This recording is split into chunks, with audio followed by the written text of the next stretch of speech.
So think that Grindr is wild.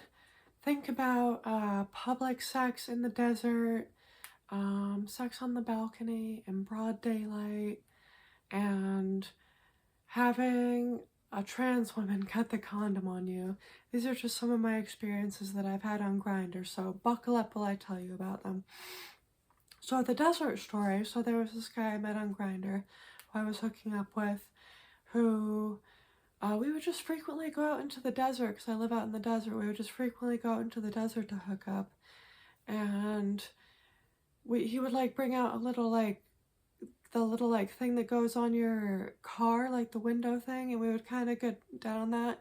And yeah, it was pretty fun. You know, we just didn't really have a house to go to. That was kind of our only option because we were both living with our families and we couldn't go to our families' houses, so we would just do that.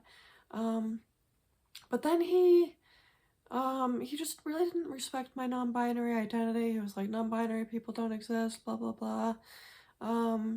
Yeah, once he called me daddy while I was, you know, doing some stuff to him.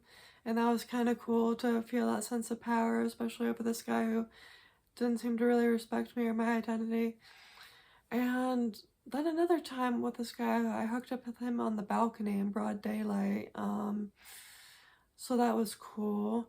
And then another time, my very first time on Grindr, I hooked up with a trans woman, and she actually cut the condom, and she tried to say it was a cock ring, but I don't believe it. She was trying to make a cock ring, because if you want a cock ring, why not just make a cock ring? And then I normally have a very light period, like I don't usually even know that I'm having my period. It's like very, very light and irregular. But then apparently I had started my period, but very lightly, like I didn't even know.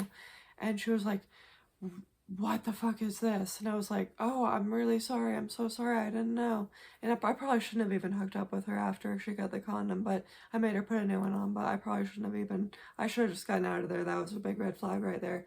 But she was like, oh, get out of here. Get out right now. You should clean yourself up and get out. And just kicked me out. We didn't even kiss or anything. It was just like purely down to the dirty.